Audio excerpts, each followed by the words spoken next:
साननैनि हाबाफारिजों खुंगा गुथि रंजालि बैसागु बोसोरसालिया खुंफुंदों कनझरा गामिया गोजाम बोसोरखौ बिदाय हरनानै गोदान बोसोरखौ बरायनानै दिनै परबतजरानि कनझरा गामिया गोदानै फैबाय थानाय समफोराव मोजाङै मोजां सम बारहोहरनो हानाय बायदि दिनै जयग'जों इसोरनाव आरज गाबनायजों लोगोसे उन्दै उन्दैफोरा खुलुमना मान बावो आरो गेदेरफोरा बोर सारस्रिनाय इयुन समखौ मोजां थासारिजों गोरोबना गियान आरजिना फरायनानै समाजनि साफा साफा सुबुं जानो बोसोन होयो उन्दै उन्दै फरायसा फरायसुलिफोरखौ फरायनायाव थुलुंगा एबा गोसो बोहोनो हानाय बायदि थुनलाइयारि बादायनाय जेरै खन्थाइ आवरायनाय हरखाब सोंगाब सोंनाय दिरुं बोलायनाय थालिर बिफां गाखोनाय बायदि बायदि गेलेनायजों गाजा गोमजायै खुंफुंनाय जायो। दिनै नैथि सानाव गेवलां मेलनि गेजेरजों गोदान बोसोरखौ फालिनाया बर'नि सोदोमस्रि गोदोनि आबै आबौमोनहा बोरै बैसागु फालियो आरो मानो फालियो बेफोर आयदाखौ लानानै रायजो राजाफोरनो गुवारै बेखेवना होयो लेंहरजानाय परबतजरा साहित्य सभानि लेङाइ आफादगिरि खोमदोन कसारी बिथाङा। नैबे कनझरा बागुरुम्बा क्लाबनिफ्राय एबा गामिजों जयैनो लोगो नांनानै जे दिनै खुंगा गुथि जे रंजालि बैसागु फोरबो फालिथाय बिथांमोना दिनै खुंदों। दा बेवहाय आंखौ गाहाय आलासि महरै लिंनानै लाबोनायाव आङो बिथांमोननिसिम खुब आंनिफ्राय गोजोननाय आरो सिबिनाय बावदों। दा बाथ्राया बेनो जोंनि बर' हारिनि आगुनिफ्राय सोलिबोबाय थानाय जायखौ जों परम्परा होननानै बुङो बेबायदि परम्पराखौ जों रैखा खालामनानै दिनैनि बेवहाय बिथांमोनहा बैसागु बरायनाय फोरबो फालिदों। बिथांमोना साननैनि हाबाफारि लादों मैयानिफ्राय दिनै साननै। दा मैया बिथांमोना बायदि रोखोम बादायलायनाय आयदानि सायाव हाबाफारि लादों जेरै थुनलाइयारि बिथिङाव गेलेमु बिथिङाव आरो दा मोनायावहाय बिथांमोना हारिमुआरि बिथिङाव बादायलायनाय बिथांमोना लादों। आरो बे बादायलायनायनि गेजेरजों आं सानदों मा बे गामिनि उन्दै उन्दै गथ'फोर जायफ्रा फरायगासिनो दं बायदि रोखोम हाबाफारिफोरखौ सोलोंगासिनो दङ बे सोलोंनायफ्राव बिथांमोनखौ नैबेबायदि फिसा फिसा थिलेबलेब हाबाफारिनि गेजेरजों बिथांमोननि गोसोखौ थुलुंगा होनाय जागोन। आरो बेबायदि फिसा फिसा थुलुंगाखौ मोनलाङोब्लानो बै फरायसुला एबा देरबोगासिनो थानाय गथ'फ्रा गाव गावनि इयुन जिउआवहाय माबा मोनसे थांनानै थानायनि राहा खालामना लानो हागोन होननानै आं मिजिं खालामदों। दा बे बिथिङावहाय आं बेखौनो बुंनो लुबैदों जे बिथांमोना खुब मोजां हाबाफारि लादों बिनि थाखाय आंनि गोसो गोरबोजों बिथांमोनजों फिन साबायखर बावबाय आरो। गोदोनि बैसागु फोरबो फालिनाय आरो दानि फालिनाय माने गोबां सोलाय सोल' जाबोबाय। बाथ्राया जाहैबाय मा गोदो जोङो बैसागुनि नामाव बैसागु फालिदों माने जोंनाव जानाय लोंनाया एसे बारा जादोंमोन। सोर गथ'आ मा बे आयदायाव रोंखोमानानै थादोंमोन बेखौ मोनथिनानै जों स्कप लानो जों हायाखैमोन आगोलाव। दा बैफोरबायदिखौ बुजिनानै दा एसे आलदा रोखोमै गथ'फोरखौ माखासे बिथिङाव इनकारेज खालामनो थाखाय जोंनि गार्जेन बिथांमोना जोंनि रायजो राजाफ्रा बे बिथिंखौ नोजोर होनानै बेबायदि सोलायबोदों। आरो मोनसे बाथ्राया जाहैबाय मा गोदोनि दिनावहाय जोङो खुब माने मिथिंगाजों सोमोन्दो लाखिनानै जोंनि जिब जुनारफोरजों सोमोन्दो लाखिनानै जोङो जोंनि सानफ्रोमबोनि रायजो जानायखौ जोङो खालामबोदोंमोन। दा दिनैनि दिनाव नायदो थांनाय मैयानि दिनाव जेनेबा मोसौ बैसागु होननानै जों बुंदों। बे मोसौ बैसागुआव जों मा खालायो मोसौफोरखौ जोङो माने फुंनि समावनो लांनानै थुखैहैनाय आरो बेवहाय माखासे दागो फुननाय जेरैहाय हांगारजों हालदैजों आरो खाथ्रि बिबारनि माला लाव फान्थावनि माला आरो बिदि माने मोसौफोरखौ जाहोनाय आरो बेवहाय माखासे मेथाइ रोजाबनाय बिदिया आगोलनि समाव गोबां जाबोदोंमोन। नाथायबा आं मोनसे खोथाखौ बुंनो लुबैदों जोंनि नैबे ओनसोलावहाय बे मोसौ बैसागु जाहोनाय आरो बेवहाय माखासे मेथाइ रोजाबनाय बिदिया आगोलनि समाव गोबां जाबोदोंमोन। नाथायबा आं मोनसे खोथाखौ बुंनो लुबैदों जोंनि नैबे ओनसोलावहाय बे मोसौ बैसागु बेखौ बांद्राय फालिबोनायखौ आं नुवाखै खिन्थु गुबुन गुबुन जायगायाव फालिबोदों। दा बेखिनि माखासे जिनिसा दिनै गोमालांनो नागिरदों। गोमालांनायनि कारना नैबे जोङो दा फोथाराव बांसिनै मोसौफोरजों हालेवनायखौ जोङो नुनो मोनबांला।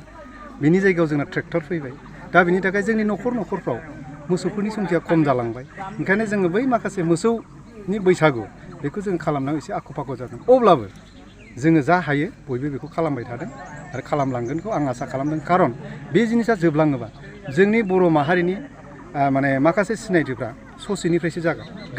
गोदोमिनखौ जोङो अरायसम थि लाखिनो थाखाय जोङो नाजालांबाय थानांगोन। आं बेखिनिखौ नोंथाङा परबतजरा जिल्ला बर' थुनलाइ आफादनि लेङाइ आफादगिरि जानानै बिटिआरनि रायजो राजाफोरखौ बैसागुनि माबाफोर खालामनानै जासिहरगोन नामा? आदसा आङो परबतजरा जिल्ला बर' थुनलाइ आफादनि भाइस प्रेसिडेन्ट हिसाबै आं बेखौनो खावलायनो लुबैदों।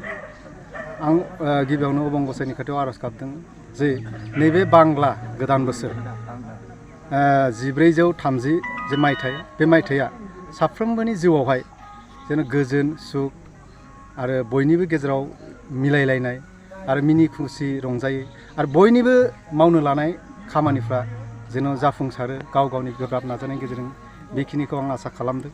आरो लोगोसे आं लुबैनाया नैबे जोंनि जायगायावहाय आबाद मावनायनि माखासे जे कालचार वार्क जायखौ जोङो हाबा मावनाय खामानि दामानि मावनाय बेफोर खमायलांनो हमदों।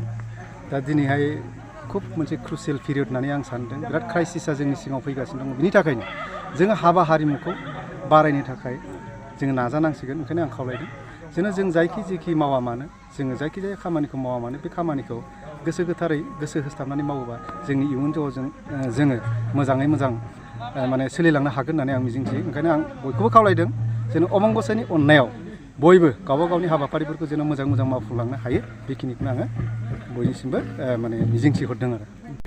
दा दिनै जोङो गोबाव समनिफ्रायनो दिनै फालियै फालियै जोंनि बे रंजालि बैसागुखौ दिनै 9थि बोसोर जानानै थांबाय। दा दिनै जों बे बैसागुखौ मानो फालिनाय जायो होनबा दिनै जोङो जोंनि बे कनझर गामिखौ जाहाथे जोङो गोबां समाव बे थांनाय बोसोरफ्राव लोंला जाला जोङो जोंनि बे गामि ओनसोलखौ जोङो गाज्रि थासारियाव नुनो मोन्दोंमोन। दा दिनै जों बे फोरबोखौ फालिनानै दा जोङो गामिया एसेबाबो जौगाबाय आरो जोंनाव बेबायदि लोंला जाला गैला। आरो दा जोंनि गेजेराव दा मोजाङैनो बेबायदि फोरबोखौ फालिनानै जों साफ्रोमनिबो बै बैसागुआव जोङो जाथि एबा माहारिखौ लानानै थांनानै थानायाव जों एसेबाबो गोजोनखौ जों लाबोनो हाबाय। आरो जोंनाव बेबायदि गाज्रि माबाफ्रा जोंनाव दा गैया होननानै आं बेखौनो बे नोंथांमोननि बे पेपार मिडिया मा होनोमोनलाय सिनि माबाखौ बेखौनो रोजा रोजा साबायखर थानाय नोंथांमोननि बे बाहाय जोंनिसिम बे जोंनि बे 9थि बोसोरसालिया रंजालि बैसागु फोरबो फालिनायाव बाहागो लाफैनो थाखाय खावलायनाय थाबाय। जोंनि बे हाबाफारिया जाहैबाय जों उन्दै जोंनि संसार जानायाव जोंहा गोबांथार थायो। दा गथ' गथायनि सोलोंनाय गियान लानाय बेफोरखौबो जोङो जौगाहोलांनो थाखाय जोङो गथ' गथाय लानानै जों बेबायदिनो मोनसे खन्थाइ आवरायनाय आरो बे सोलोंसा गथ'फोरखौ लोंनायाव खन्थाइआव बेबायदिनो थाखोनिफ्राय 1 थाखोनिफ्राय 9 थाखो बे जेसेबांनाखि जोंनाव दङ बेफोरखौ लानानै जोङो बिसिनि सायाव बेबायदिनो बादायलायहोनाय जादों। आरो बेजों लोगोसे आरो जोङो नाना रखम बिदिनो खेल देमालि खेला दुलाबो होनाय जादों। दा बे खेलायाव जोङो जाय मानसिया मोजाङै मोजां बे खेलाखौ सामलायनानै देरहासारनो हानाय बेनोबो जोङो एफा एनै फिसा प्राइज होनानै जोंनि बे दिनैनि बे रायजो राजानि गेजेराव जों बे गथ' गथायफोरखौ गोजोननाय होनो हादों आरोखि बेखिनिखौनो जों मिथिगौ बेफोरबायदि जोङो जिथुनाखि गोबाव समनिफ्रायनो बे गामिखौ आङो दैदेनबोदों। माने बै समावनो जिथुनाखि नैबे बैसागुखौ खुंनायनि सिगां आंनो सानखांदों बे जोंनि बे परबतजरा एरियायाव फ्राय जोंनि बे बैसागु फोरबोखौ फालियाखैमोन। आंनो सानखांनानै आं गोबां जायगायाव गिदिङो नालाय गुबुन गुबुन जायगायाव नुनानै मोननानै बे बैसागु फोरबोखौ आंनो बेबायदिनो जोंनि गेजेरावनो जोंथ' रावनिफ्रायबो अनसुंथाइखौ मोनखाया। बेखायनो गामिफ्राव सोरबा जा एसे हायो सोरनाबा 500 सोरनाबा 600 खुंनानै बेबायदिनो जों गोबां समनिफ्रायनो बेबायदिनो खुंबोगासिनो दं आरोखि। बरपेटा रडनि मुरि बाजारनि बरपेटा पुलिस थानानि खोलाहा थानाय दावला हटेलनि साखाथियाव गोदानै R&D मेडिकेल मुंनि गोदानै गंसे देहा फाहामसालि खुलिदों।